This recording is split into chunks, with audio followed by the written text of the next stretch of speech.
The Federal Reserve cuts rates. Stick with me. I'll explain how this affects your money. It's the James Show, News Talk 820, 93.3 FM, WBAP. Hey, good to see you too. I know. Good. Hey, all right, calm down now. Top story that just happened right before the old James Show started. The Federal Reserve Chairman Jerome Powell came out. And no big surprise that he announced he's cutting rates here, but there's a couple of things he added to his little speech afterwards that is causing a little bit of market shakiness, should I say? In support of our goals and in light of the balance of risks to employment and inflation, today the Federal Open Market Committee decided to lower our policy interest rate by a 0.25 percentage point. We also decided to conclude the reduction of our aggregate securities holdings as of December 1. Aha, that's the big part right there. We're going to reduce our holdings. We're going to end the reduction of our holdings. So do you remember the term, if you go back a few years, quantitative easing?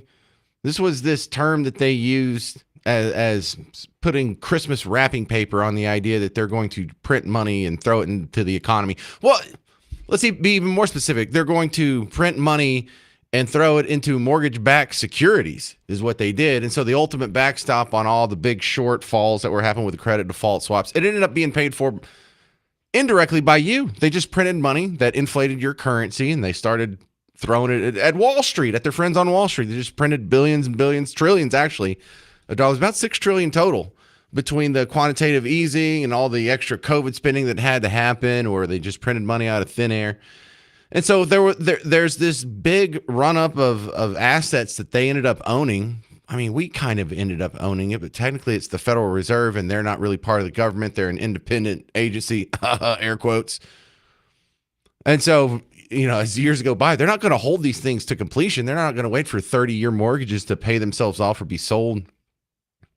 So they've been trying to take them off of the balance sheet, but the problem is that has sort of a quantitative tightening effect, is the sort of the reverse of the quantitative easing, and they're going to stop that. Which you're like, how does that affect me? Yeah, it really doesn't. It really affects the people on Wall Street more than anything. It does affect you in the fact that these people are monkeying around with the purchasing power of your dollar, and so if you don't understand how this affects you today, well, just rewind. 5 years ago, your dollar could buy 25% more than it buys now. That's a pretty big effect, right? And I'm not blaming this on Powell.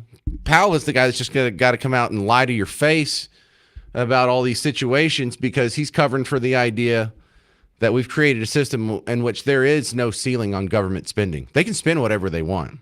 They'll tax as much as they can, but that's not going to stop them. They'll spend as much as they want. It's the Federal Reserve's job to print the rest of the money and then come up with the excuses on how this isn't just a big Ponzi scheme. But a couple more clips here that affect your money. I think the one that really is affecting the stock market more than anything is he said, listen, we have another meeting in December, and I know people are expecting another rate cut. Well, I know we've promised other rate cuts, but that's not necessarily going to happen. In the committee's discussions at this meeting, there were strongly differing views about how to proceed in December. A further reduction in the policy rate at the December meeting is not a foregone conclusion. Far from it. Policy is not on a preset course. At today's meeting, the committee also decided to conclude the reduction of our aggregate securities holdings as of December 1. Don't you hate the way that they just mangle the English language? Yeah, we've decided that it's no longer a foregone conclusion. The way you would talk to people on the street, or people that were across the desk from you in a work situation, or someone who had just called you on the phone, is you would say, yeah, I know I told you that you can expect another rate cut by the end of the year, but that's not necessarily going to happen. We reserve the right to change our mind. What he really should be saying is, man, we have no idea what we're going to do. We say things all the time and they end up being wrong. And so we never come out and say, whoa, we were really wrong about that. Never once has the Federal Reserve had a press conference. They're like, well, we really boo-booed that one up. We really boogered up that rate change. And so we have a human endeavor that never admits when they were wrong. I mean, you have the coach for the Cowboys can't go to a press conference and always be right without being ridiculed. This guy is in charge of your money. And look, whenever someone talks this convoluted, you need to be suspicious too. But it's the end of this quantitative tightening that If you put it on a spreadsheet and ask how this affects you directly, not much. But it is a bad sign if things are going so good. Like when things were going bad, you were doing quantitative easing, quantitative tightening. The fact that they were able to sort of leak these off the balance sheet without causing any sort of convulsions was a sign that things are doing pretty good. Does this mean things aren't doing as good anymore? Our long-stated plan has been to stop balance sheet runoff when reserves are somewhat above the level we judge consistent with ample reserve conditions. Does that mean anything? Signs have clearly Hang emerged on. that we have reached that standard. Like, I wish my 8th grade English teacher was in here. Like, Miss Cooper, what does that sentence even mean? Like, if I diagram that out, think of what he just said. Our long-stated plan has been to stop balance sheet runoff when reserves are somewhat above the level we judge consistent with ample reserve conditions. That doesn't even mean anything. It has been our it's been our position that we're going to stop balance sheet runoff, which is a weird code word for selling the assets that we bought on the taxpayers' behalf, selling the mortgage-backed securities at a time that we consider ample. So we're just going to do it whenever we feel like it. And that's been your long-standing position. You didn't even say anything. This doesn't even mean anything. It's almost like, I have a feeling that a whole big part of the college experience and the curriculum is to fill people who are just of average or maybe below average intelligence with a way of speaking that sounds intelligent to people who aren't. Right? Oh, well, he must be intelligent. He's using all kinds of big words and balance sheet runoff, and that's not how poor people talk. He didn't say anything smart there. He didn't say anything there. Our long-stated plan has been to stop balance sheet runoff when reserves are somewhat above the level we judge consistent with ample reserve conditions. Signs have clearly emerged that we have reached that standard. What's the In money standard? markets, repo rates have moved up relative to our administered rates, and we have seen more notable pressures on selected dates, along with more use of our standing repo facility. Yeah, none of this. It's been our long-standing plan to adjust rates whenever we feel like it, to adjust the balance sheet runoff whenever we. Well, that's not a long-standing plan. If it changes with the wind, you're contradicting. I hate this stuff. I really do. I really feel like this is one of the lowest forms of kabuki theater that we get from the political arena, and no one calls it out. You know, this is a very much emperor has no clothes. These people don't know what they're talking about. They get everything wrong. They're talking convoluted. They're contradicting themselves in consecutive sentences, and these are the people that are in control of your money supply. What you really want to know is, well, am I going to get a better rate on my mortgage? No. If you got a 6.5% mortgage, no, it's not going to go down to the low fives or high fours, and you're going to refi and be able to save a few $100 a month. That's what you really want to know. The answer is no. I can cut through all these lies and the 32-minute press conference that I had to listen to for a no. That's what it is. It's a no.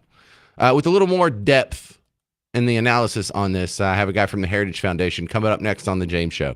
News Talk 820, 93.3 FM, WBAP.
Will the Federal Reserve rate cuts affect you? Welcome to the James Show, News Talk 820, 93.3 FM, WBAP. I am your host, James Parker.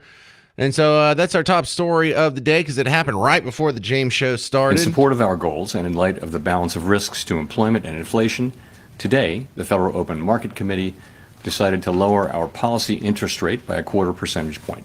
All right. Now, my next guest, Richard Stern from Heritage Foundation, is going to explain how this affects you, if it'll affect you much at all. Welcome back to the show, Richard. What do you think? How the average person listening out there, how would you rate this? How much they would be affected by this?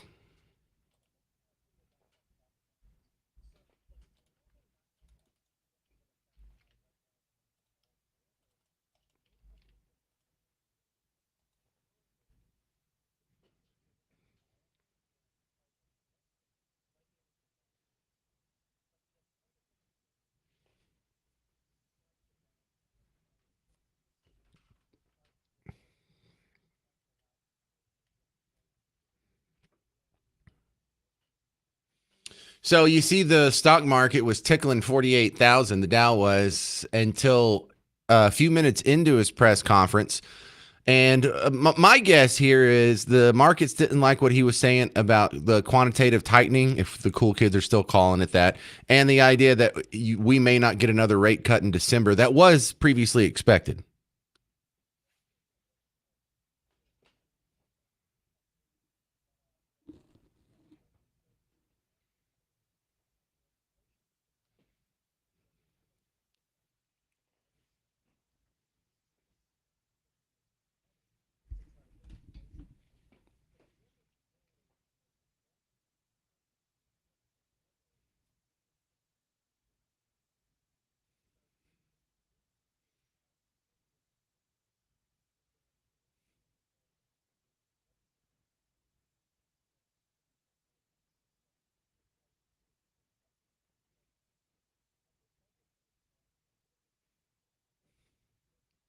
Right.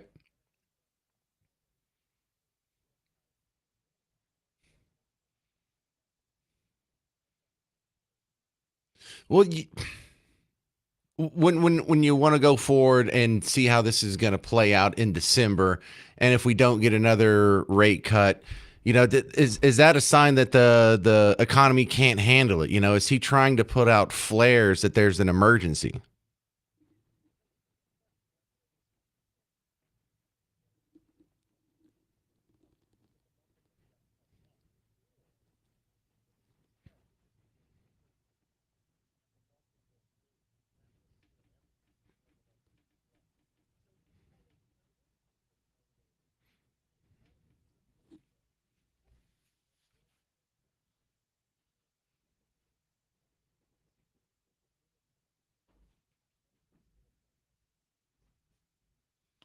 Well, we're talking with Richard Stern from the Heritage Foundation about Jerome Powell, the Federal Reserve President, lowering the federal funds rate.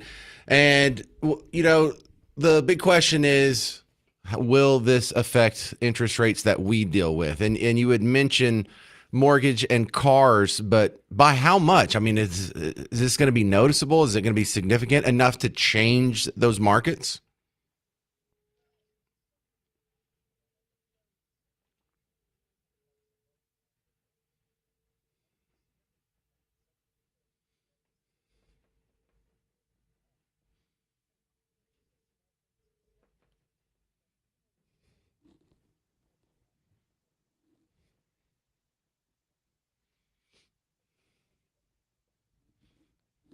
Well, if I want to be somewhat sympathetic toward Jerome Powell, and I tried this exercise and it's really hard to do, but I guess the angle I could take, Richard Stern, is that this guy's hands are really tied. If they're going to be running $1.7 trillion deficits in spending, there's only so much he can do to keep inflation down.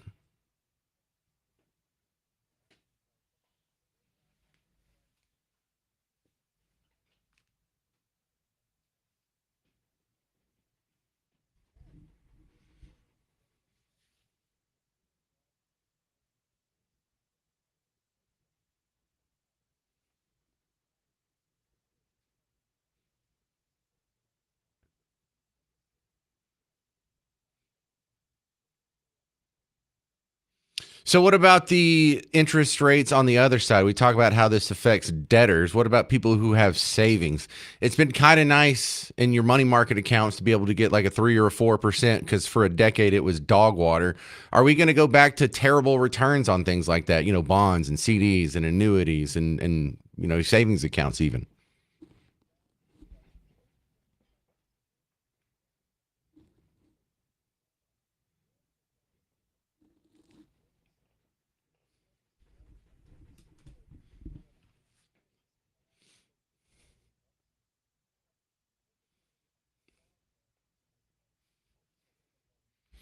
That's another one of those technical terms.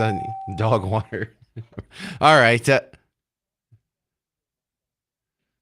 Nice. So, Richard Stern, the stock market drop actually seems to have found a little bit of bottom and maybe even recovered a little bit. I don't see that we're going to recognize any convulsions from this in 48 hours.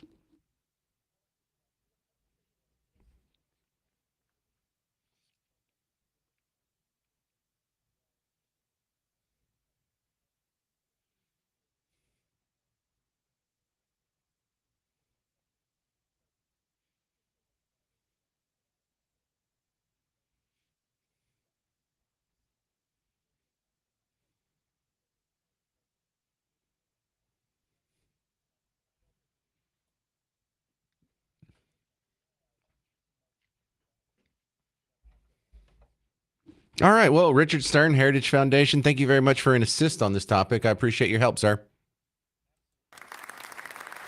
All right. Love us some Heritage Foundation. So, I hope that explains how this could affect you. I mean, it won't be much, but maybe there's some silver linings out there. Coming up next, the Mavericks are suing the Stars over the American Airlines Center deal.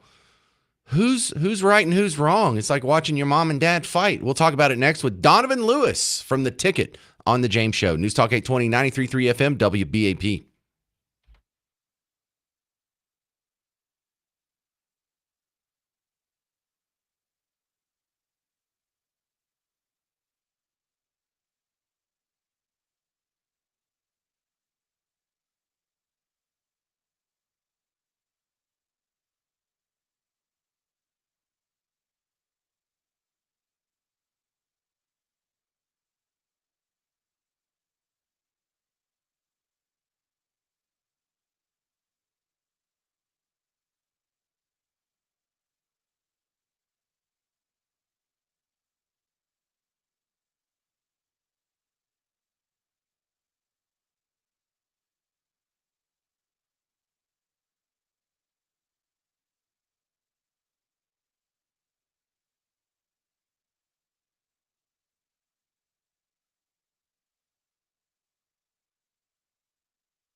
Why are the Mavericks and the Stars not getting along? It's the James Show, News Talk 820, 93.3 FM, WBAP. Here's a summary of what's going on between the two kids that are getting a divorce next door at the AAC. Breakups are always messy. Like breakups suck. The Mavericks firing off a 253-page lawsuit against the Stars Tuesday. It's all about politics, the future, and a city say, and who gets to call the AAC home. I'll save you the read. Right now, a $300 million renovation to the AAC is in the air, and the city of Dallas is ready to chip in. The terms? The Stars stay until 2061, the Mavs can build a new home by 2031, and both teams enjoy the facelift in the meantime. Yet the Stars haven't really said "I do," and now the Mavericks are asking a judge to decide who keeps the house, filing a claim to buy out the Stars' share of the American Airlines Center.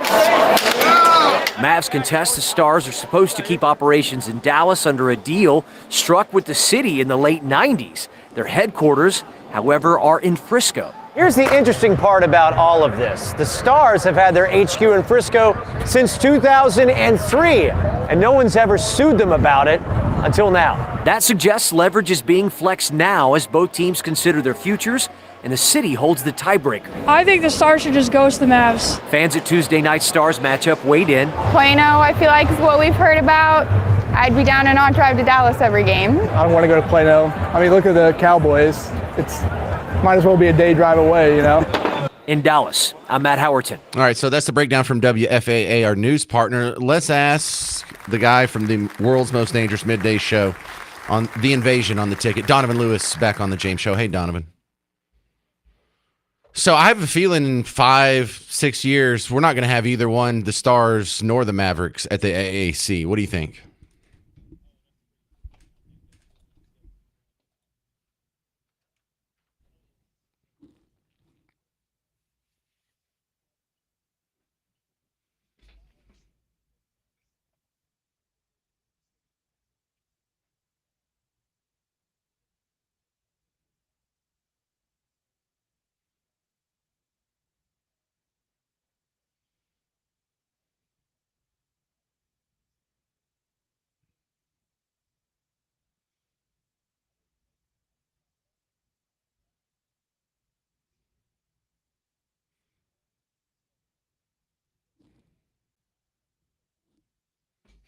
So it sounds like the whatever happens, the Mavericks and Stars don't want to share a stadium going forward. Is that the sense you get?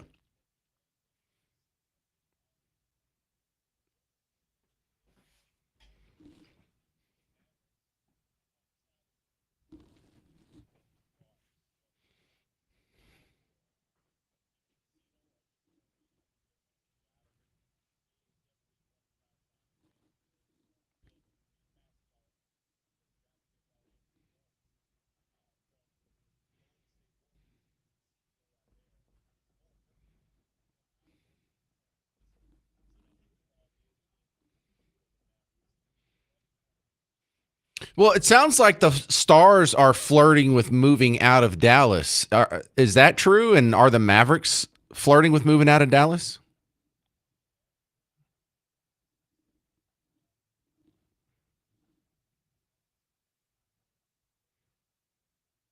They do, yeah.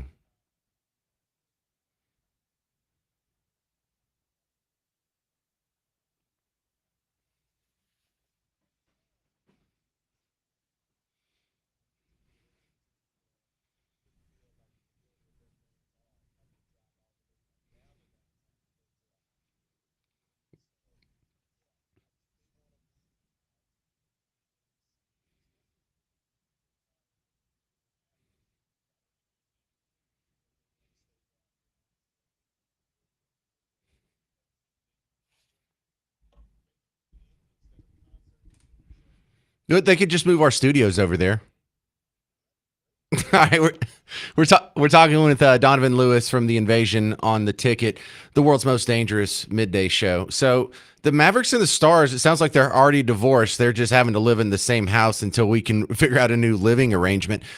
Have they had beef that I just didn't notice all this time, or I just assumed they've been getting along?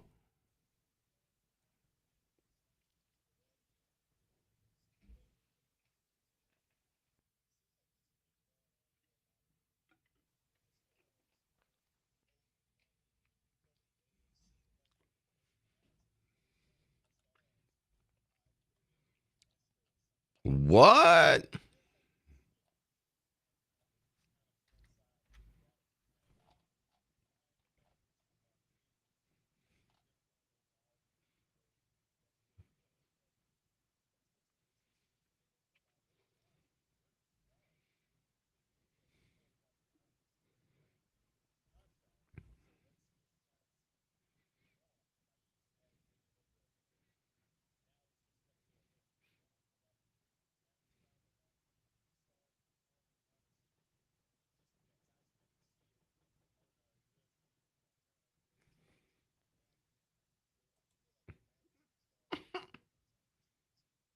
Yeah, it could be on like CSI. We're going to get to the bottom of this mystery. Yeah. All right. Why don't they just build it over there where we have the Globe Life Field and the Cowboy Stadium? That'll just be Sports Central. It's in the geographic center of the Metroplex. Let's just move all the sports teams and Six Flags and Wet and Wild. Just everything's going to be right there.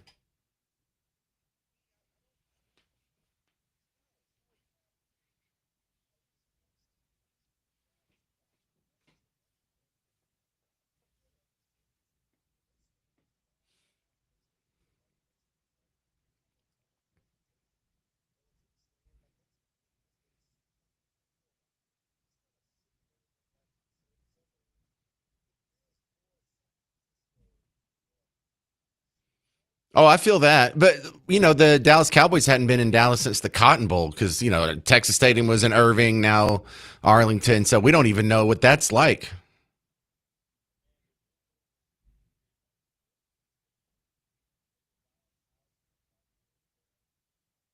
Yeah.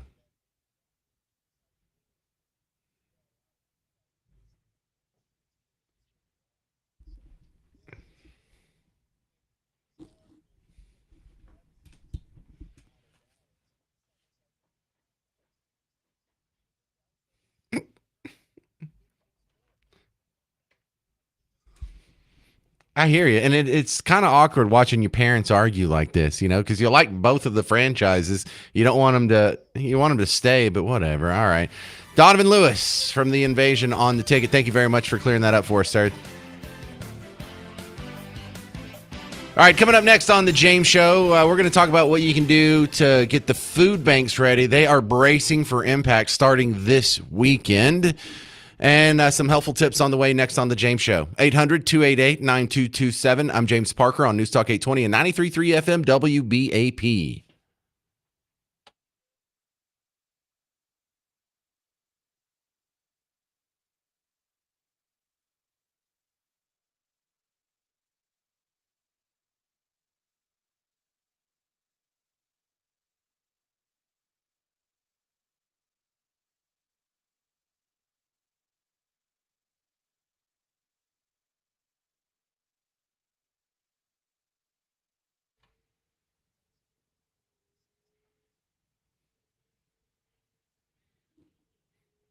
Hey, homeowners, if you are looking at your house and you're seeing the cracking, the flaking, the peeling of your paint, do not repaint your home. I'm going to save you from making a huge mistake here. James Parker for RhinoShieldDFW.com. We don't do that anymore. And friends don't let friends paint their house. It's a waste. Yeah, it may be cheaper in the short run, but when you have to come back in 10 years and repaint it again, and 10 years after that and repaint it again, and 10 years after that and repaint it again, when you could have just had done it once with Rhino Shield, and you have at least a 25-year guarantee. You know why it's 25 years? Because it's a new technology. It's only been around that long. That's as long as we can guarantee it'll last, because that's as long as the technology's been around. It's going to last longer. So go to RhinoShieldDFW.com, and when you go there, I'm not asking you to sign up and pay for Rhino Shield right off the bat. I'm asking you to have Gary come out there, look at your house, give you an estimate, and explain how the technology works. This doesn't cost you anything. And then once you're properly informed, you're probably going to go with my suggestion there and never paint your house again. You're going to coat your home with Rhino Shield. It breathes with your house. It won't crack, flake, peel. It helps insulate. It blocks UV rays. And, when we're coming up here in the wintertime, it'll keep your house just a little bit warmer than paint will. Why? Because it's 8 to 10 times thicker than paint. So go to RhinoShieldDFW.com. Don't paint your house. Coat your home. Go to RhinoShieldDFW.com.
Are you ready for the great food stamp crash out of 2025? Well, we have tips for you on the James Show, News Talk 820, 93.3 FM, WBAP.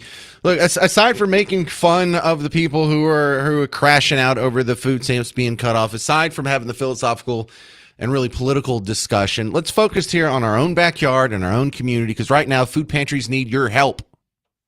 Today marks day 28 of the federal government shutdown, and some critical programs are running out of money. Food pantries across North Texas say they're feeling the pressure and the frustration. And they're not doing something is doing something to millions of Americans. This is where we stand. This is where we are today. Come back next week, it could be nothing on our shelves as well. The U.S. Agriculture Department says those SNAP benefits will not go out on November 1st, and that impacts more than 3.5 million Texans. Here locally, closer to home, more than 600,000 people rely on SNAP to feed their families. The average Texas household gets $378 a month. And we know that food banks were already stretched thin before this shutdown, and many say they are now bracing for a big surge in need.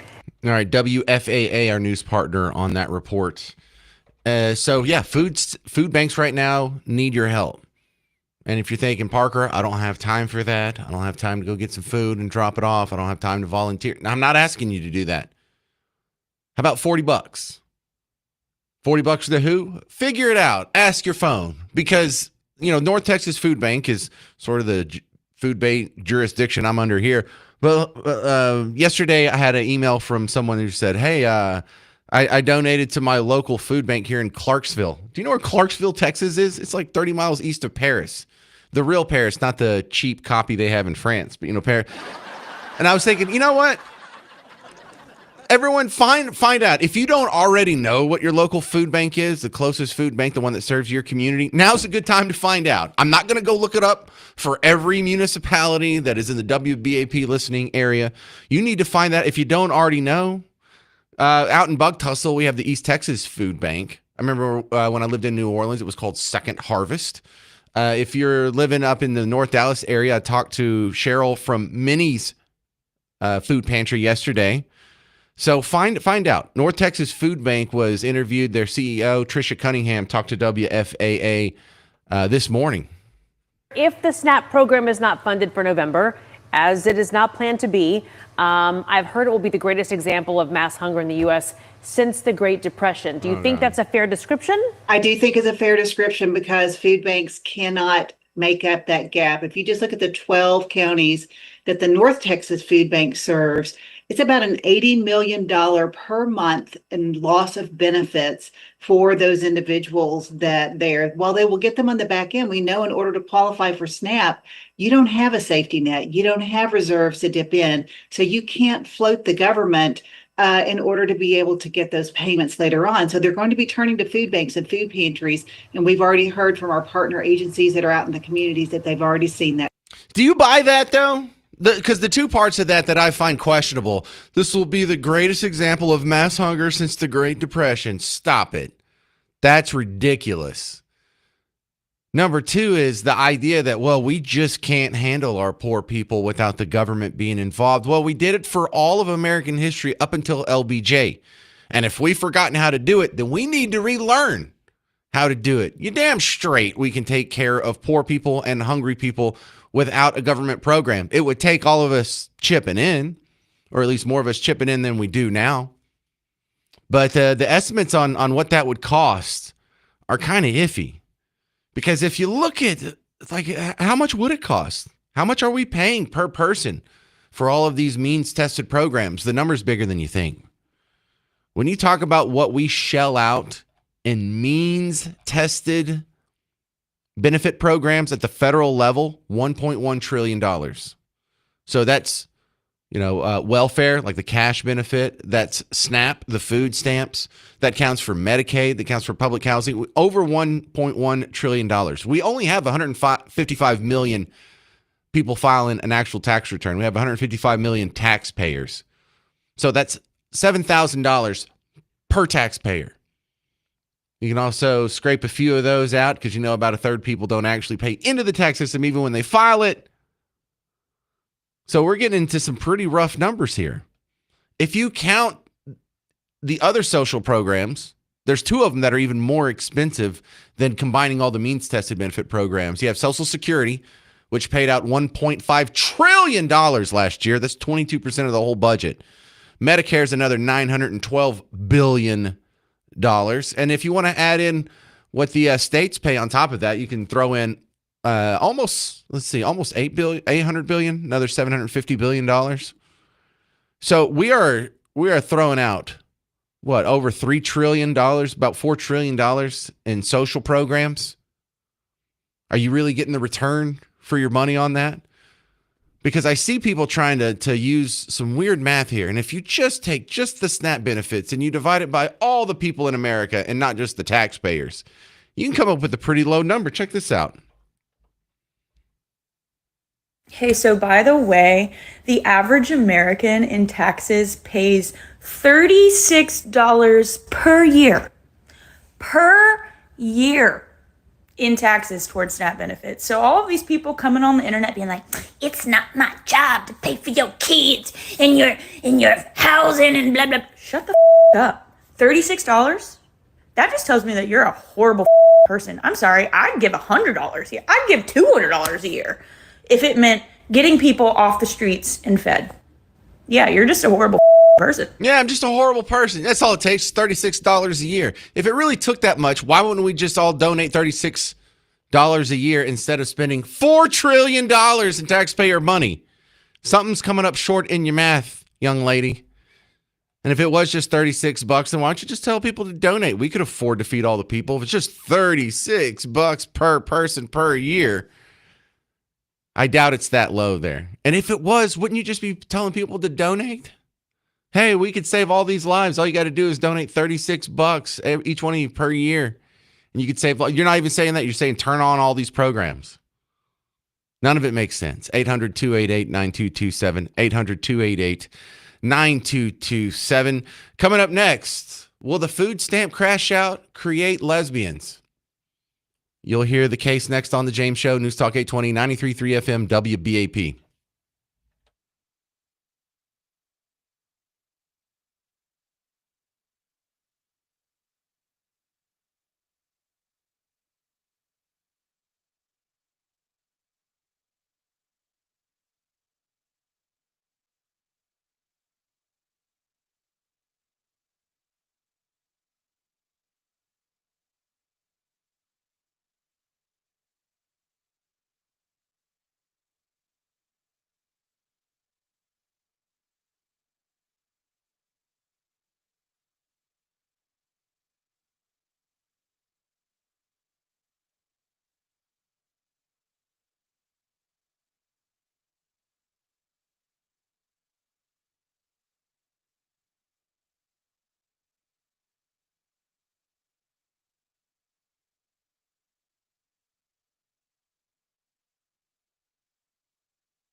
Will the food stamp crash out?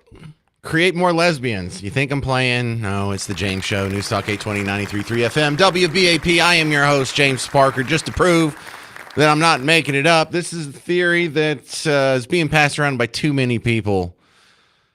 Here you go. I'm wondering, do MAGA men think that because WIC and SNAP benefits are going away November 1st, that this is going to open up the pool of women that they can date? Because they're going to say, oh, single mom, she's already proven to be a breeder, and she's going to be broke and not able to feed her kids. What can I get away with? What can I do to her just so she can feed her kids? That's not going to happen. That's not going to happen. They're going to be so disappointed. And because women have chosen the bear, and the next step in that is women choosing women, not in a gay way, but to live together and care for each other. Yeah, I mean, maybe watch movies on the couch in your pajamas. As the movie wears on, you kind of cuddle a little bit, maybe smell her hair. Hang on a second. You got me distracted there. What was that again?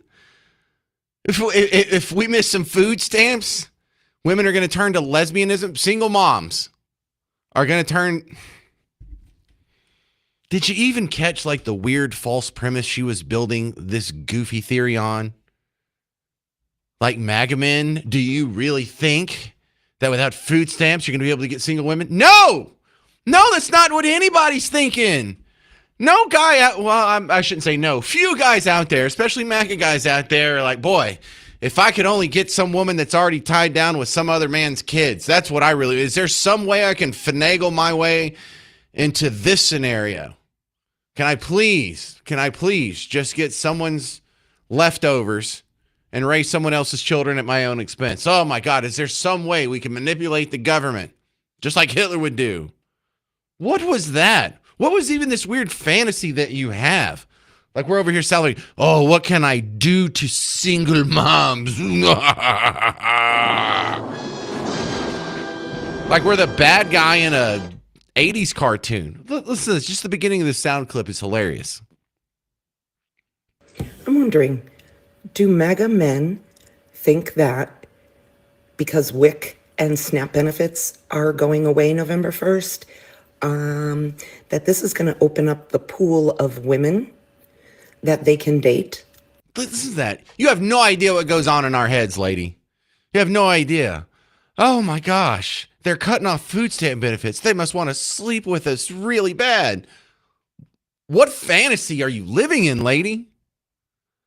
Like, single moms, you've got it hard out there. I understand. But you're not like the ideal mate that most guys are looking for. Oh, is there just some way we can exploit single moms? What a terrible thing to think about, I don't know, half the country's men. You really think this will, oh, how can we exploit single moms? That's how evil we are. So silly. And your response is you're going to go lesbian on them? Great. That makes a whole lot of sense, doesn't it? The other one is the food stamp crash out going to create a whole new class of prostitutes? Working women. Well, they have no other way to feed themselves. I guess they're going to have to sell their body for food. They could get a job. They could get a non-carnal related job. Is that the right word? That's probably not the right word. I don't want to use the right word. All right, ladies, now food stamps getting ready to get cut off, and I hate to be the one to tell you this. I hate to be the burial of bad news, but I'm going to need y'all to get out here and start selling that cat again, okay? Because back in the day, our grandparents was not worried about how they was going to feed these kids because they wouldn't mind going out here and getting on these blocks. Hell, y'all going to have to go ahead and start selling some cat. Okay? I don't want to hear nobody online complaining about all food stamps. There's a bunch of dumbass out here in these streets running around ready to pay $20, $30 for a piece of because ain't. Let's go ahead and use up these men that's already washed up. All right, do what you got to do. Just wear some protection. That's all I got to say. I'm just saying. All right. Is that on the same planet as you? Yeah, I guess we're going to have to. And she was calling it cat. I don't think she was talking about a tabby Calico Nora Persian. I think she was talking about. All right, we're all on the same page. Okay. That's what we got to do. That's what our grandparents did. That's your grandma did that. My grandma didn't do that. I don't think either one of my grandmothers even thought about that. That was one of the options. I guess you're kind of telling on yourself. Your grandmother's a hooker. And so, hey, food stamps run out. Don't go get a job. Don't get a husband.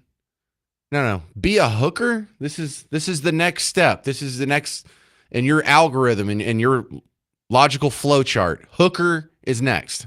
Hang on. All right, ladies. Now, food stamps getting ready to get cut off, and I hate to be the one to tell you this. I hate to be the burial of bad news, but I'm gonna need y'all to get out. Did she say burial of bad news? I hate to be the burial of bad news. I hate to be the one to tell you this. I hate to be the burial of bad news, but I'm gonna need y'all to get out here and start selling that cat again, okay? Because back in the day, our grandparents was not worried about how they was gonna feed these kids because they wouldn't mind going out here and getting on these blocks. Hell, your grandmother didn't mind getting out there on them blocks. That's interesting. All right, so far we have, with the food stamp crash out, we're going to create a whole new class of thieves. I've played a bunch of the stealing crash outs, though. This is going to be a thing. People are going to start, instead of stealing groceries from the stores, they're going to start watching people go to their cars. And they're going to take all of their groceries. So we're going to steal from the stores. We're going to steal from people in the parking lots. Some other people are going to come to your house. And with food stamps getting cut off next month, like, I don't have a kid that eats like a grown man. I eat like a grown man. We like steak and lobster. Yeah, you like food. Yeah, we like food. We like steak and lobster. So I want everybody to be prepared for me and my kid to be at their house for Thanksgiving. Yup, we're straight. Yup, and we're gonna eat your food. No, you're not. Period. We're coming to your house and we're gonna eat all your food. Because what? Cutting the snaps off for November? Like, the 3-year-old don't eat like a grown man. So yeah, I just want everybody to be prepared for me and my penguin to. Nope. So we're going to come to your house. We're going to burgle your house. We're going to create thieves and burglars and lesbians and prostitutes if we go 1 month without food stamps. I think that sounds silly. You know what I think? I think you're all adults that are capable of getting a job and feeding yourself and maybe even feeding your kids too. And if you can't, then you're going to have to rely on private voluntary donations, or this is all going to get real ugly real quick. And it's not going to go the way that you think it's going to go. Coming up next on The James Show, the Ozempic shots have become so popular, so widespread, that the obesity rate in America is actually falling. We'll talk about it with Dr. Brian Ardis, who says this maybe isn't the best thing for health in America. That's next on The James Show. News Talk 820, 93.3 FM, WBAP.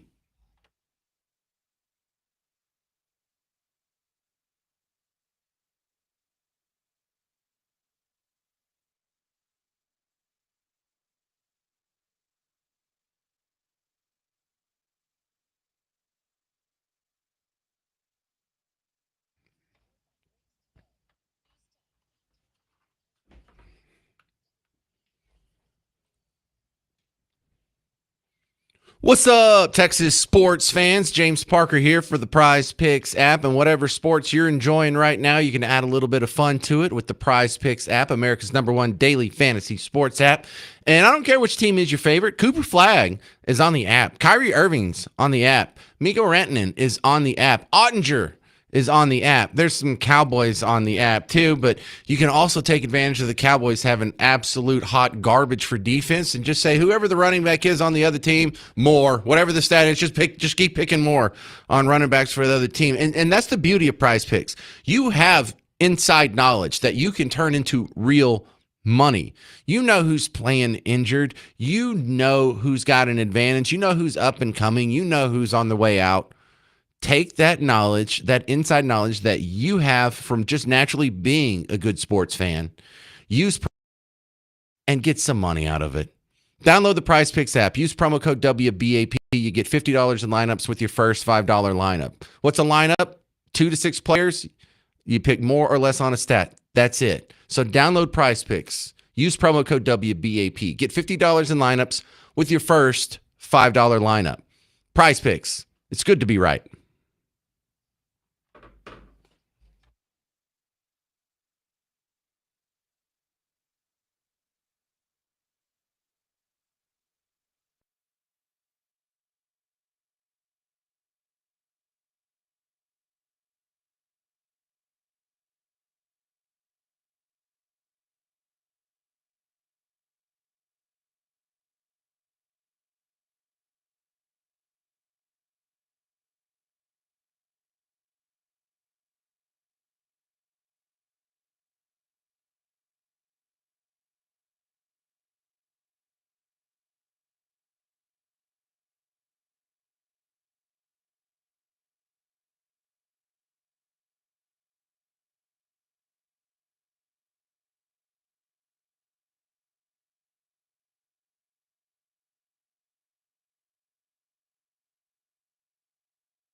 Is Ozempic making us healthier or not? It's the James Show, News Talk 820, 93.3 FM, WBAP. I am your host, James Parker, and count me down as skeptical.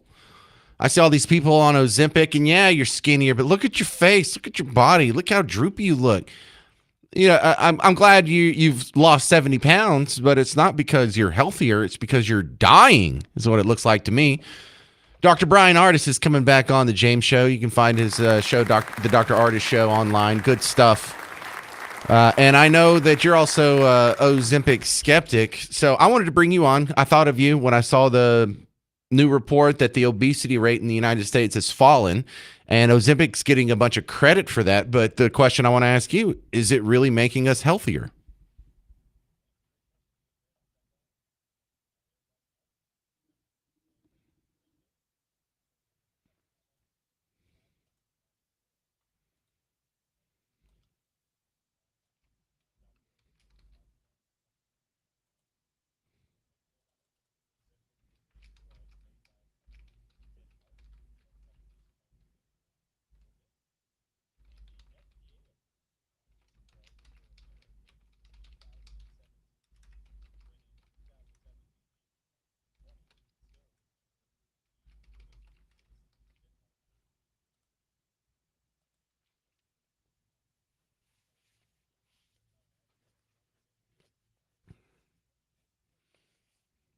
Country of Europe. Yeah, the continent of Europe.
Oh, right.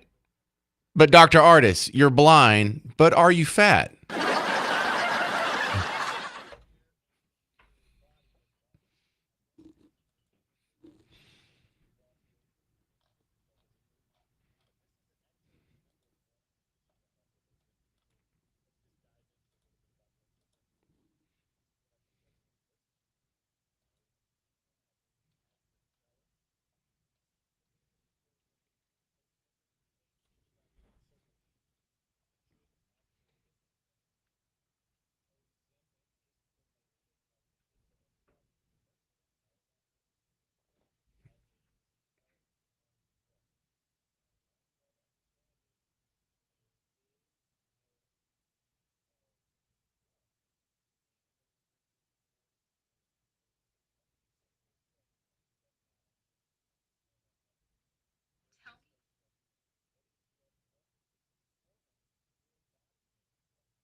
Ew.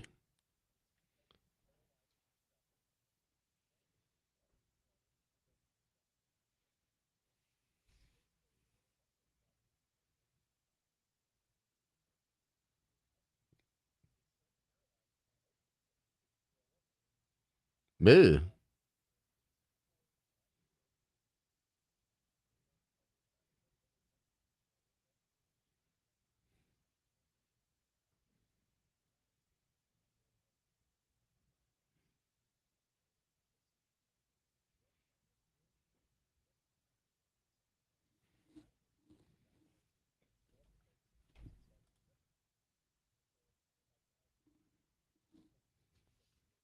Yes, sir.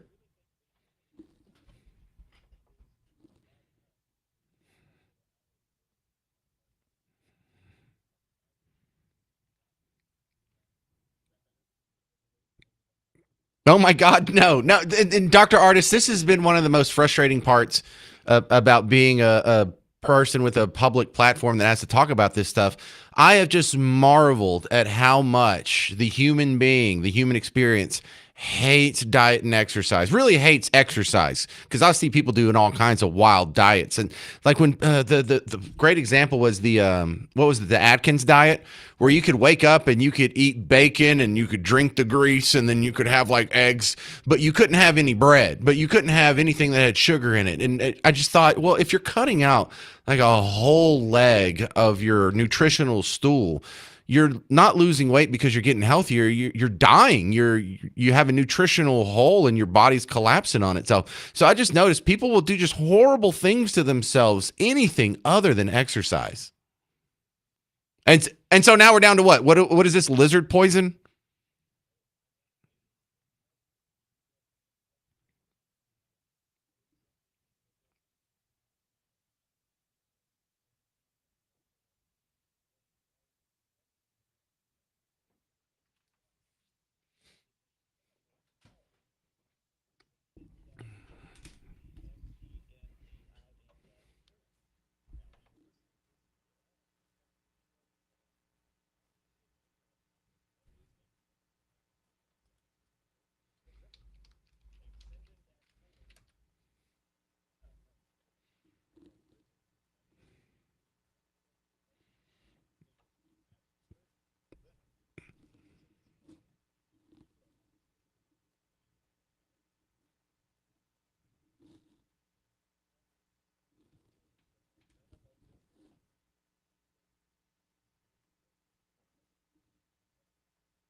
Gross.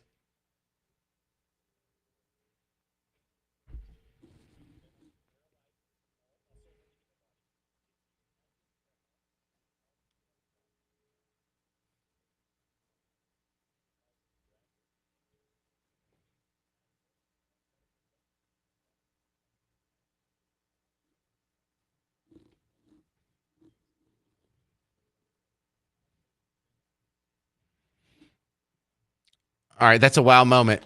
But let me hit pause on Dr. Brian Artis. I have my doctor remote right here. You can find more of his work at the drartisshow.com. He's got a bunch of great videos on YouTube. But I'm going to continue asking him in the next segment, if you have already taken some of these drugs, what does he recommend you do? Is there a detox platform? Find out next on The James Show. If you have any questions for Dr. Artis, 800-288-9227. 800-288-9227.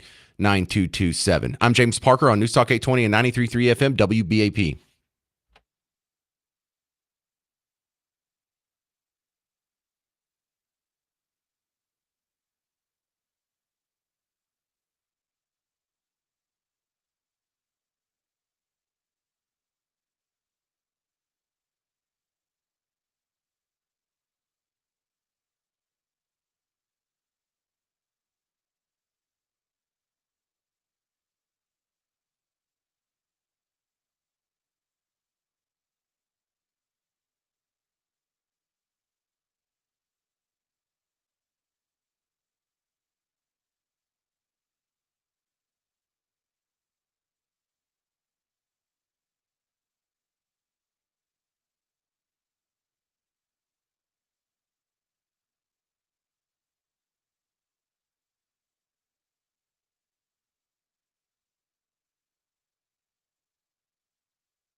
Well, it's your chance at $5K a day on WBAP. Your chance at $1,000 right now. Pay off some bills. Just text credit to 95819. That's credit to 95819. You could score $1,000. Sponsored locally by Mullen & Mullen Injury Law Firm.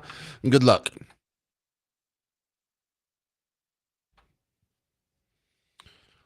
Is Ozempic killing us? It's the James Show, News Talk 820, 93.3 FM, WBAP. I'm your host, James Parker, continuing with Dr. Bryan Ardis from the Dr. Ardis Show. And you spelled out some pretty scary backup information on Ozempic. It's not a GLP-1. It comes from the venom of some weird lizard in a desert. It will make you lose your eyesight, get thyroid cancer, all kinds of other secondary problems, puking uncontrollably for years. So now you've properly scared people off, rightfully so. What do you recommend people do if they're on Ozempic? Do you recommend stop it right now? Don't take another shot? Is there a detox process you recommend? What do you do post Ozempic?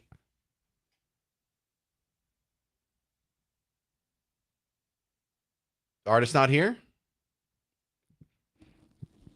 Dr. Ardis, you there? Garrett, what happened? Did he hit mute? Okay. Dr. Ardis, unmute yourself, maybe. All right. Well, it shows he's there. Maybe we'll get him back on the phone. This is going to be a hot topic, though, because, look, you know people on it. I know people on it. Are you even on it? Yeah, exactly. What do all these people do? That's what I was going to try and find out next. We'll get him back on, and we'll ask him. Let's go to the phones then. David Bedford, you're on WBAP. Go. Yes, sir. Hey, I just wanted to say that to people that are listening, I didn't do Ozempic. I had readings. I'm nearly 70 years old. I coach all the time. I eat late. I eat terrible. My numbers came back at 7.9 recently, and on A1C numbers, and I'm about weight 264. Desired weight 220. Here's the deal. Told the doctor I'm not doing metformin. I'm going to do it natural, which I did. 4.5, almost 5 months later, I've lost 45 pounds. My A1C number is down to 5.6, and I did it all natural, my man. I'm talking about eating natural foods, eating a better breakfast. Don't eat Sonic at midnight and mess like that. Just eat natural foods. You can have some of that stuff, but I cut it back to most. Did you exercise? Very moderately. Okay. I stay busy enough. And I'm down. I can't even wear my size 38 jeans anymore. I'm having to snuggle them in. And like I said, I'm 6 foot and weigh 220 pounds. All right. I was weighing 265. And I did it all eating natural foods, buddy. Well, I appreciate the inspiration. That seems like a much better pathway to take than lizard venom. Dr. Ardis is back with us. Oh, okay. So if someone is on Ozempic or if they've done Ozempic before, what do you recommend they do? I mean, I imagine get off it immediately, but is there a detox process you recommend?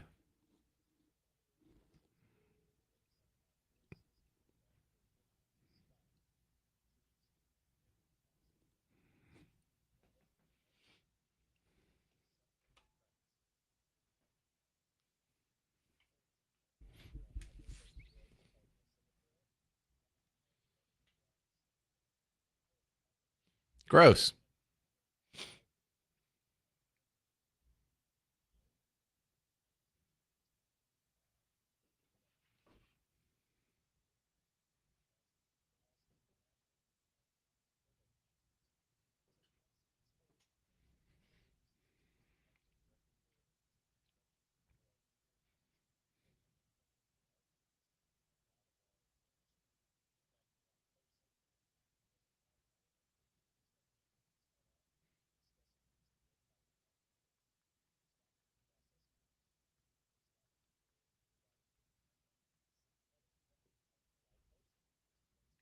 Roundup. Oh, man, I eat all kinds of processed foods. And I almost wanted to push back against David from Bedford. You can eat Sonic in the middle of the night every once in a while and be fine. And that's one of the reasons why I do exercise and I do lift weights and I do cardio so I can eat like trash.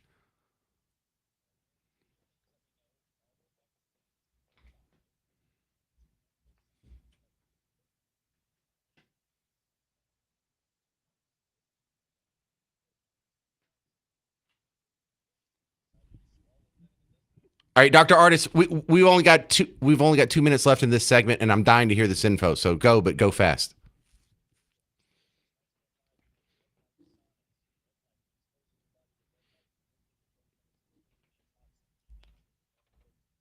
Shut up. How does that work? How does red light do anything?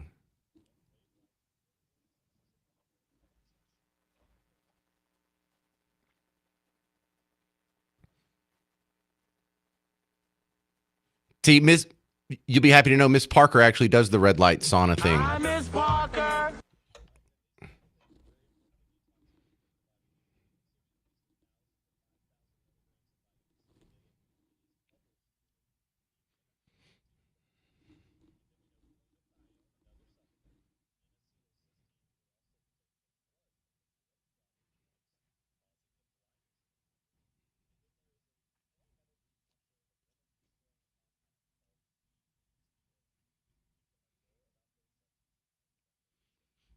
Didn't we have the glutathione come up in the Tylenol discussion?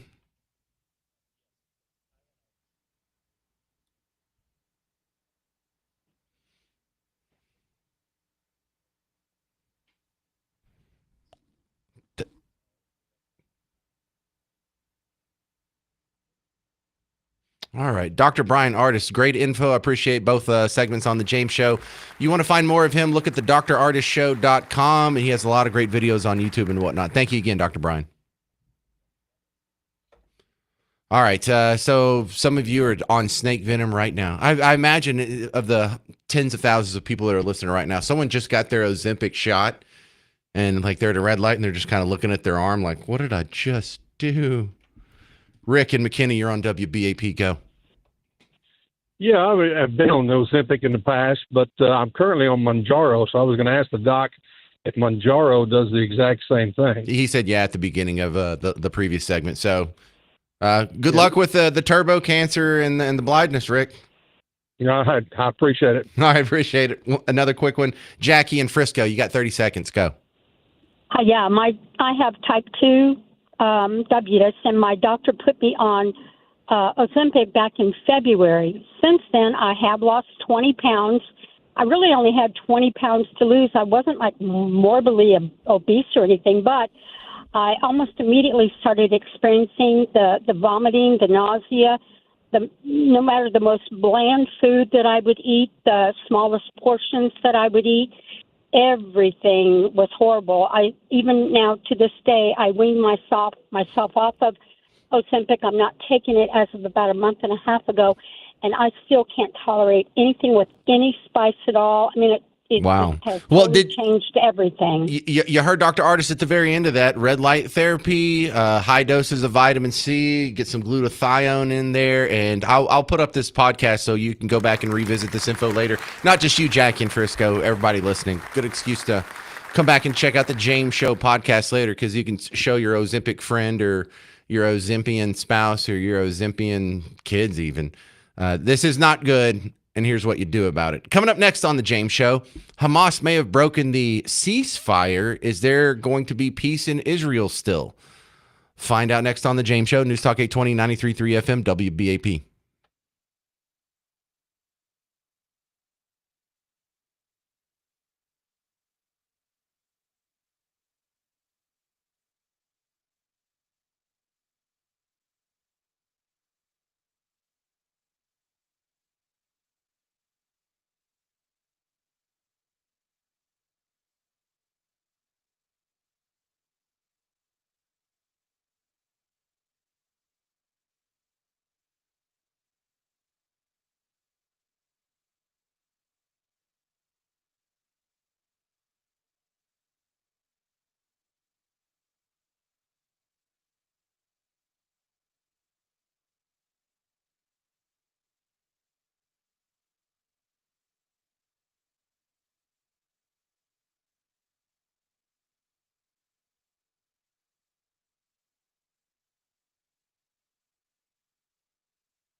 Is the Middle East peace deal going to hold? I'm James Parker. It's the James Show. News Talk 820, 93.3 FM, and WBAP. Let's ask my next guest, Darren Gobb, back on the James Show. Darren, you're a U.S. Army veteran. You've seen attacks. Is this the level of attacks this week that would break a ceasefire?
Well, I got to admit, I'm only optimistic in the fact that I was so pessimistic to begin with. I was really surprised that they handed over all the hostages, all the alive hostages, ahead of the deadline. They didn't try and get some more concessions out of you at the last second or change their mind or invent some sort of delay. So really, I was kind of surprised that they fulfilled the ceasefire to this extent.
All right, we're talking with retired Lieutenant Colonel Darren Gobb from the U.S. Army, who now has written a book on the topic of a soldier's perspective on truth, faith, family, and freedom called Veritas Vincent.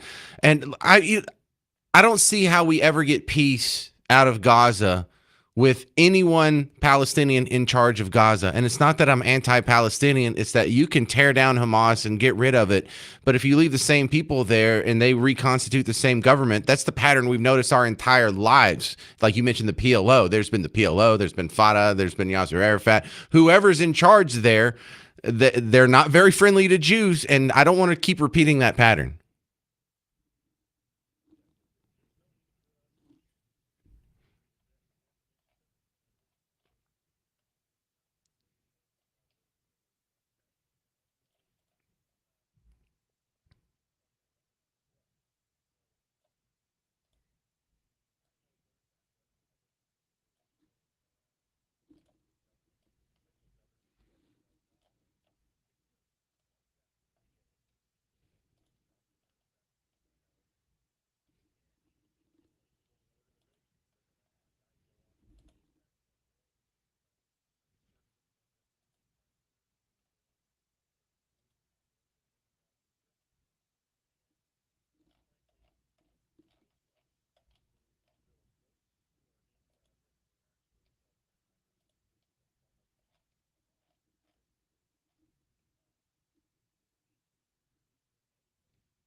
Well, that makes sense.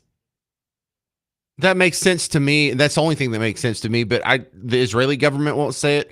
Our government won't say it. But I think they kind of want it. They just don't want to say something that's politically unpopular on the world stage. So I'll keep an eye on this, and we'll have to have you back on the show. You can find him at Darren Gobb, DARINGAUB.com. Thank you very much, Darren.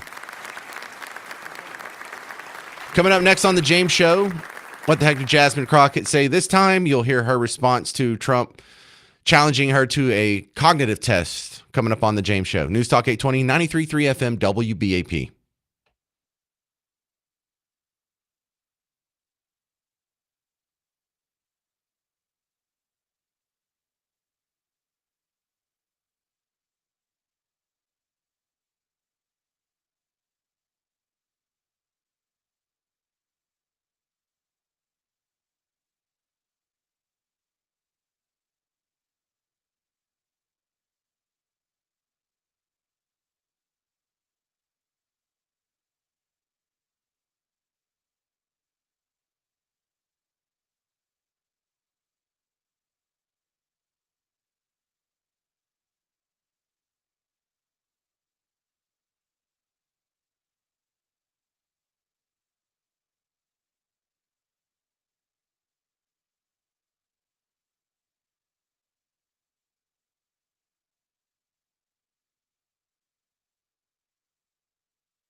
What the heck did Jasmine Crockett say this time? It's the James Show, News Talk 820, 93.3 FM, WBAP. I am your host, James Parker. And in today's edition of What the Heck Did Jasmine Crockett Say This Time, this is going to be in response to something I played for you earlier in the week. Jasmine Crockett, queen of the liberal tea. Bleach blonde, bad built butch body, Governor Hot Wheels, and he is a hot ass mess, honey. Queen of the liberal tears. All right, so a couple days ago, Donald Trump is on the Air Force One being asked questions by reporters. And it's real noisy. It's kind of a pain in the butt to get the audio for you because there's all kinds of background hums on it. But Jasmine Crockett's name comes up. He talked about a cognitive test he did, and then Jasmine should take this test. And he kind of issued a challenge. Am I not ruling it out? You'll have to tell me. All I can tell you is that we have a great group of people, which they don't. They have Jasmine Crockett, a low IQ person. They have AOC's low IQ. You give her an IQ test, have her pass like the exams that I decided to take when I was at Walter Reed. Those are very hard, they're really aptitude tests, I guess, in a certain way, but they're cognitive tests. Let AOC go against Trump. Let Jasmine go against Trump. I don't think Jasmine, the first couple of questions are easy. A tiger, an elephant, a giraffe, you know. When you get up to about 5 or 6, and then when you get up to 10 and 20 and 25, they couldn't come close to answering any of those questions. All right, so last night on CNN, Caitlin Collins asked Jasmine Crockett about it. Jasmine Crockett, the congresswoman representing the district I'm sitting in right now.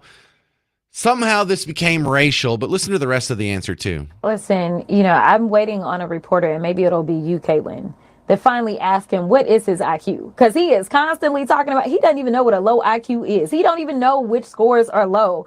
And I can guarantee you that whatever score, if he's taken one anytime recently, I'm sure that his qualifies as low. Listen, he's never been known to be an Einstein. This is not a guy who got in on merit when it came to going to college. This is someone who, but for him being born with a silver spoon, probably wouldn't have got into anybody's institution, unlike me. So, I am not worried about that. And I wish people would look at the fact that you have a president of the United States who consistently is obsessing over 2 women of color that are members of the House. You are the president. You have a lot more power than we do, but obviously you consistently feel threatened. And that is why we have seen, the attacks on black women in general from this administration. I don't know what black woman hurt him in his past, honey, but it is really taken him through it. But I really wish, for the sake of this country and honestly for the sake of the world, that he would focus on his real job and stop worrying about me. My constituents would worry about whether or not I have an adequate IQ, even though that's not the test that he's taking. And it's up to them to decide. It's not him. He can't hire me or fire me, unfortunately for him. And as it relates to a third term, people need to listen to what he's saying. They need to listen to that, because that is a very scary thing. It is unconstitutional. I do think he's being serious. All right, so let's break all of that down. I wish we could just stop with the whole everyone's stupid kind of thing, because this is one of the irritating points about being someone who's in the public debate on a regular basis, is the ad hominem attacks. Sometimes they're warranted. Most of the time they're not. But it's really just some sort of intellectual shortcut so you can avoid the debate that you were otherwise having just by calling the other person stupid or the person making the argument stupid or whatnot. And it gets thrown out way too much. It's ridiculous. Remember when they were calling Elon Musk stupid? Now, how dumb is that? Oh, the guy that made the only profitable electric car company in the history of mankind. The guy that sent the first private space flight, the guy that's building rockets, literal rocket scientist. Literal rocket scientist. He's stupid. Sure, it's not believable. But to be fair, I don't think Jasmine Crockett's stupid. I think Trump's silly when he says her and AOC are low IQ people. They may not be smart as Elon Musk. They may not even be that much above average, but they're not dumb. I mean, you and I know dumb people. You and I mean, we don't hang out with them a whole lot. But like when next time you're in the DMV and you have to pick a number and wait in line and there's like Baker's dozen people in front of you, look at those people. That's what I'm talking about. Remember, half of the country, half, is going to be below average. That's just what math says. But can we stop with the Jasmine Crockett's dumb, AOC's dumb, Trump's dumb, Trump voters are dumb? Stop. Not everyone's dumb. And it sounds really silly because every once in a while it does fit. Every once in a while you do need to say, holy crap, this person really is dumb. I'll give you an example. As long as Hank Johnson is in Congress, the representative from the Atlanta area, this is the boy wonder that 14 years ago thought Guam might capsize. The island floating in the Pacific.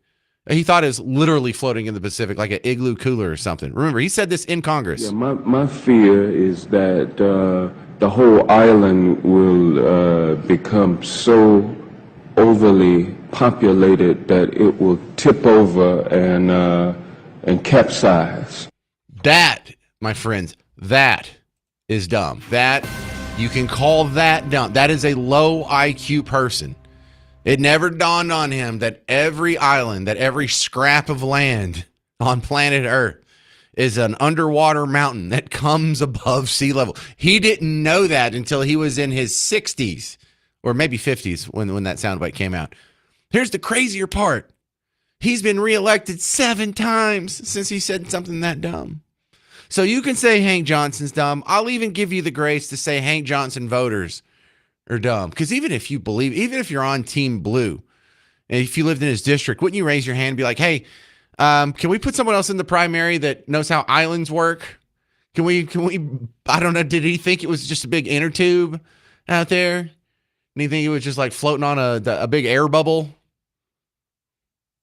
Okay, those people were dumb. But when we overuse it, it loses its meaning. Jasmine Crockett's not dumb. AOC's not dumb. Trump's not dumb. Hank Johnson, dumb. Does that clear it up? 800-288-9227. 800-288-9227. Coming up next, is there really a rabid, disease-ridden monkey on the loose? Or are we living in the 1990s movie Outbreak? I'm James Parker. It's News Talk 820, 93.3 FM, WBAP.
Are we in the Matrix?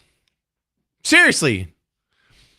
I'm James Parker. It's the James Show, News Talk 820, 93.3 FM, WBAP. Haha, the guy on the radio saying something really extreme just to get a laugh. No. I want you to seriously contemplate it.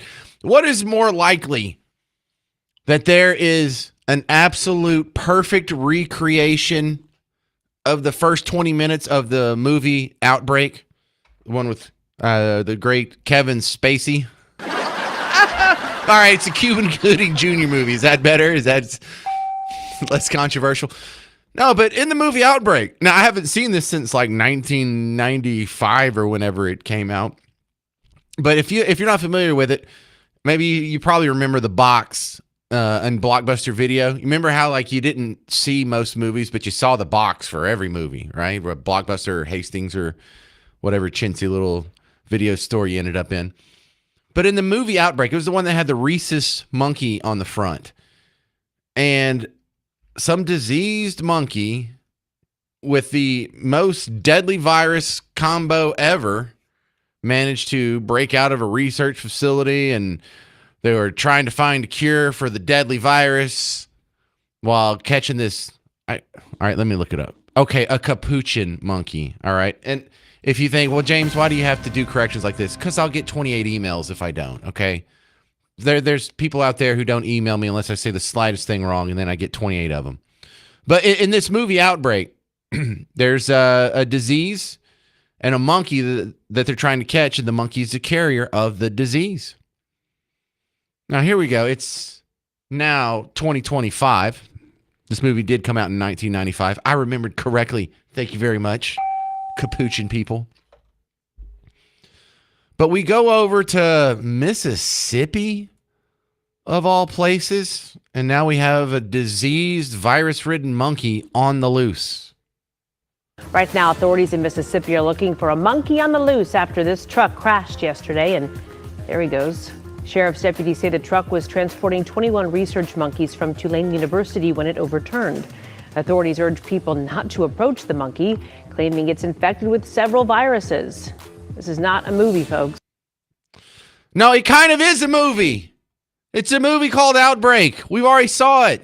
Dustin Hoffman, Rene Russo, Morgan Freeman. So in the movie, they're now trying to catch this monkey, and they have to like quarantine off a whole town, and it's like the most dangerous thing ever.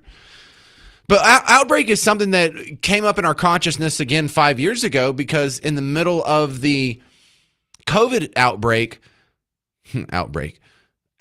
was sort of a lot of our frame of reference, as shallow and fake and Hollywood as it may be. We remembered the suits from Outbreak. We remember that if you wanted to keep yourself safe from an airborne virus, you had to be dressed up like you were about to go on a spacewalk.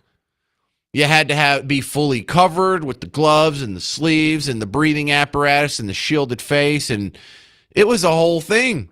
And it was something that kept getting brought up when people were like, well, you got to wear a mask. If you're going to go outside, you need to wear a mask. Judge Clay Jenkins says you can't work in an office unless you're wearing a mask.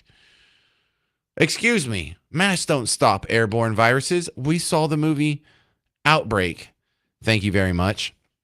And we know what they go through to keep themselves safe from airborne viruses. And a piece of fabric with Spider-Man on it and two little rubber bands on either side hooked around your ears isn't it. Jokes aside, though, stories like this make me feel like that you and I and Garrett and Sean, we're all sitting in some pot of goo, some sort of pink translucent goo, with all kinds of cords plugged into us and a giant socket in the back of our neck. And we're living in a simulation. And the writers for America season 249 are just getting lazy. Really? So you mean to tell me the guy running for president, someone shot at him and they just hit his ear because he turned his head at the perfect angle at the last second? That's barely believable. You mean to tell me that when he was running the first time, the first time, I got to tell you, the first time I really thought we were living in a simulation was the whole Anthony Weiner laptop scandal, the whole Anthony Weiner sending inappropriate pictures to underage girls scandal. because his wife worked for the lady that was the front runner for president of the United States. She was ahead in the polls. She was leading when all this went down. And her chief of staff, Hama, was married to this guy named Weiner. And so you mean to tell me her married name, just by conventional modern naming standards, her name's Hama Weiner, and her husband is caught up in a sexting scandal? It's not believable. It's too funny. It's too much of a coincidence. And so when you see things that are very clearly a movie, and then you turn around and you find out that exactly 30 years later, not 31 years, not 29 years, 30 years later, this movie's happening right in front of your face. You know, this movie had a resurgence in popularity. It wasn't just us making obscure pop culture references when it comes to virology. The movie Outbreak ranks as the 4th most streamed film in the United States in 2020. We all went back, or a lot of people went back and watched that. This is a movie from 1995. So yeah, I mean, I hope they catch the monkey, because this monkey has all kinds of crazy diseases. I think it has like a hepatitis. It has COVID. It has herpes. I think it even has gonorrhea, which isn't technically gonorrhea. Isn't that a bacteria? Hey, Garrett, you know all about venereal diseases, right? Gonorrhea, is that a virus or a bacteria? No, you don't. You know, I figured you would know. And that's Garrett too, by the way, not original Garrett, who's so wholesome he's suspicious. But yeah, that's my sign. This is today's sign that we're living in a construct. We're living in a simulation. And I just, if you can hear me up there, overlords, writers who are programming the simulation, you're getting real lazy with your writing. Hey, in what season of America? Hey, in America season 250, can we balance the budget? Overlords, computer AI that's taken over the human race. Can you write in a balanced budget for our simulation next year? That would make me happy. Thank you very much. 800-288-9227. 800-288-9227. Coming up next, we have John Oliver and Jon Stewart both cheering for socialism, cheering for Mamdani, cheering for socialized medicine. And what a dangerous, crazy thing to use your platform to support. You'll hear the audio next on The James Show. News Talk 820, 93.3 FM, WBAP.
It's your chance to win part of $5K a day on WBAP. Your chance at $1,000 right now. Pay off some bills. Just text PLENTY to 95819. That's PLENTY to 95819, and you could score $1,000. Sponsored local by Mullen & Mullen Injury Law Firm. Good luck.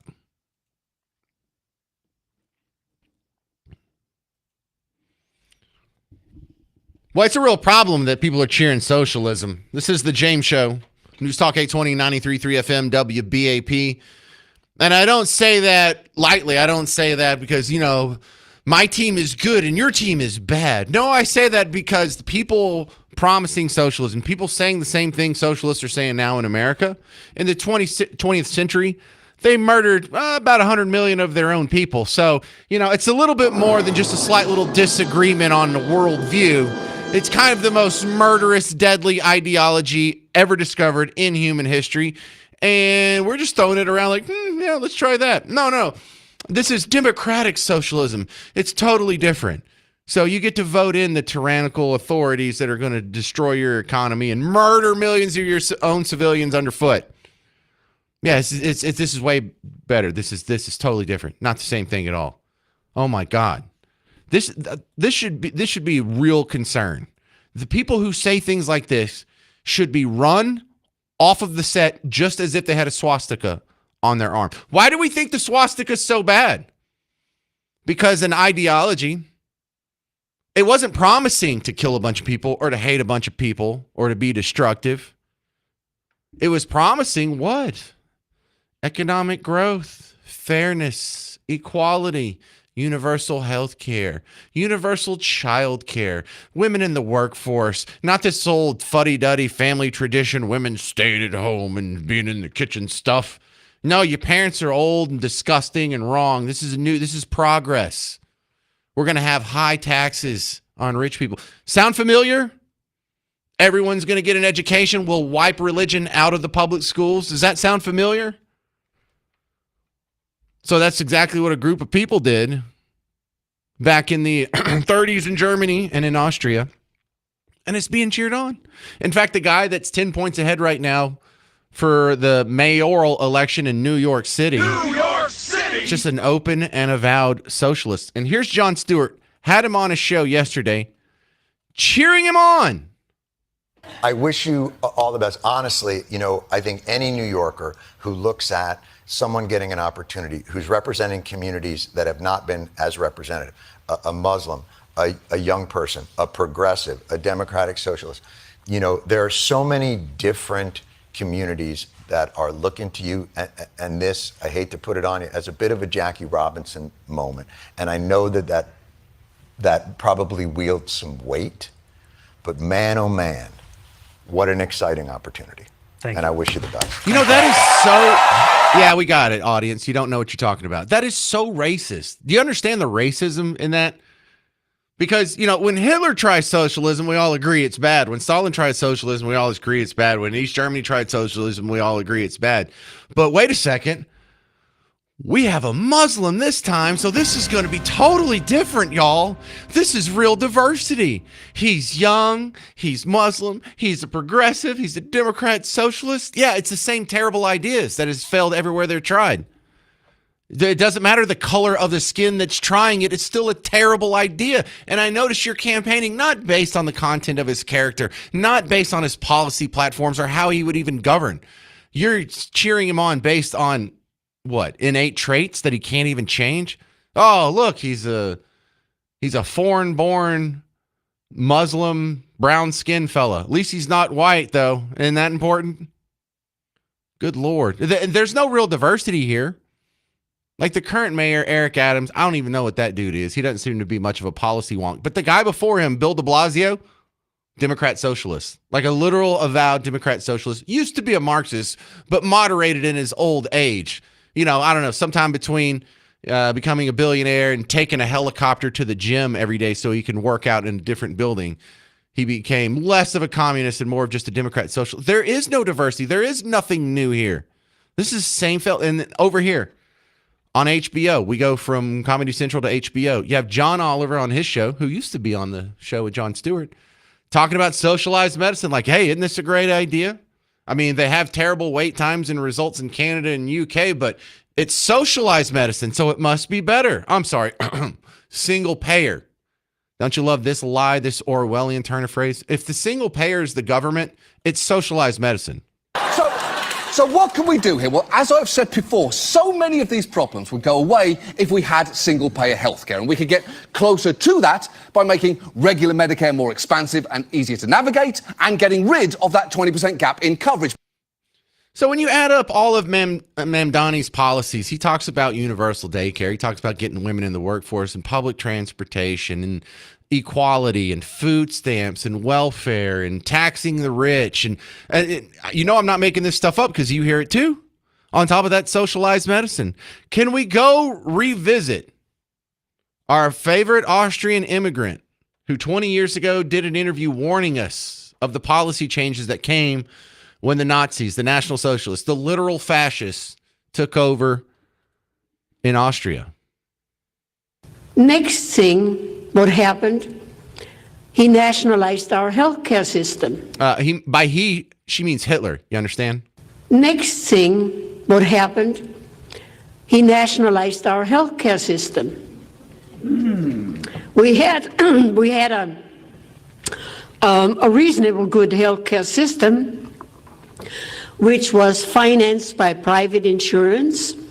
We had good hospitals. We had good doctors, and everybody was reasonable well being cared for. This all changed very fast. Before Obamacare was passed, 83% of Americans surveyed were happy with their healthcare situation.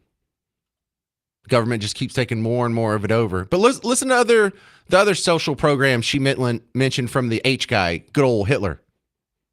To equalize the wealth, those who were on the lower income level, to graduate them up there to an equal level, they got subsidized housing, they got food stamps, they got heating fuel, and they got a certain amount of payment from the government for each child. Welfare.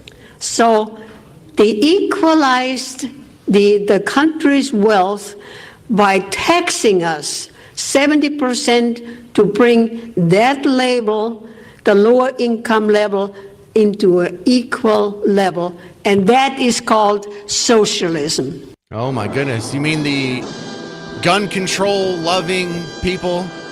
Also a little bit anti-Semitic. They love all these social programs. Oh, that's so weird. And what do when they get upset? Oh, they go throw bricks through the front windows of the businesses of the people that they politically disagree with. Yeah, I can't relate to that at all. We haven't seen that in America. Yet you're called the fascist. Trump is called the fascist. It's amazing. 800-288-9227. Coming up, one of my dreams may be coming true. Plano is going to have a meeting talking about kicking out DART. Details next on The James Show. News Talk 820, 93.3 FM, WBAP.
Dart might get kicked out of Plano. It's the James Show, News Talk 820, 93.3 FM, WBAP. Oh, my wildest dreams are starting to come true. This is proof that God answers prayers because I've been on my knees at night. Thank you, God.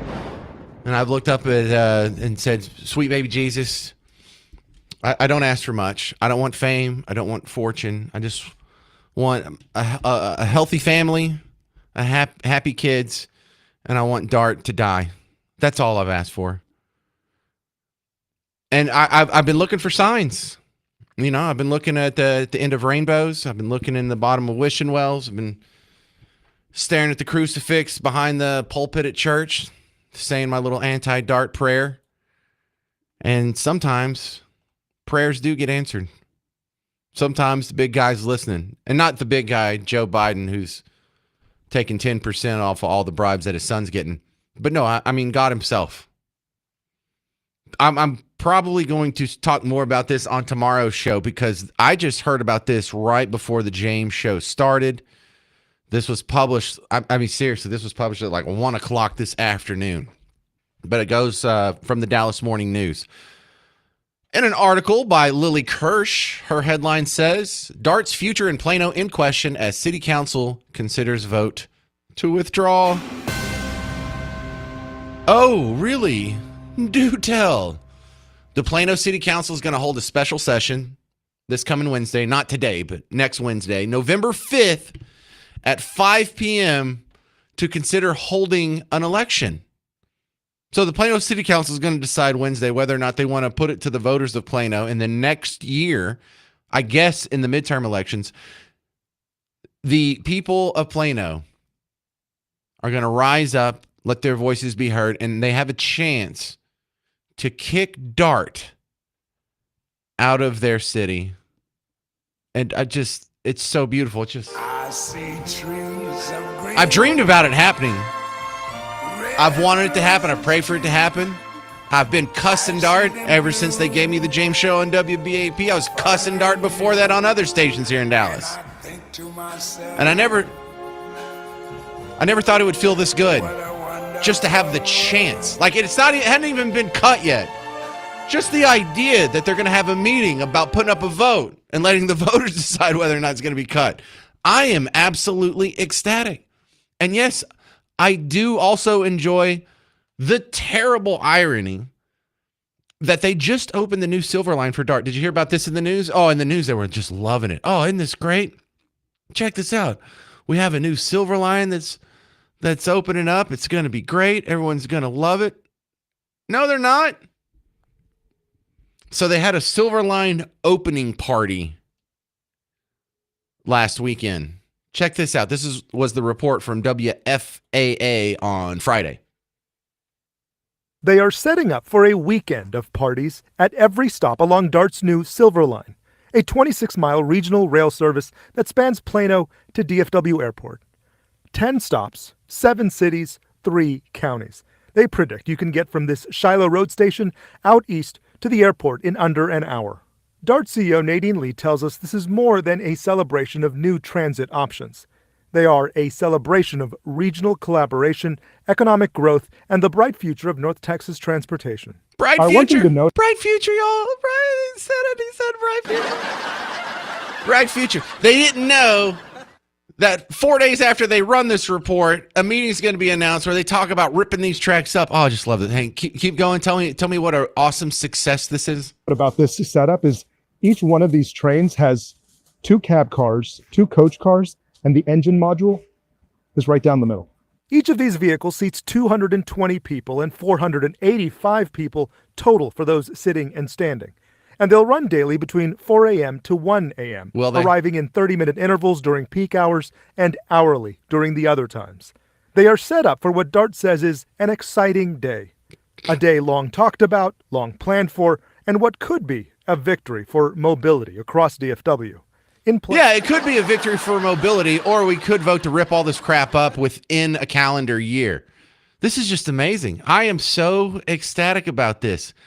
Because Dart has just been a bane on your existence, and you don't even know. Did you know that billions of dollars have been taken out of the back pockets of you and your neighbors since 1983, and it's never lived up to any of the promises, not the promises on the ridership that's going to happen, or the fixing of the traffic, or the cost of it, or the fact that they were supposed to never take on debt, and now you're paying on $2 billion worth of debt that DART has taken out in your name.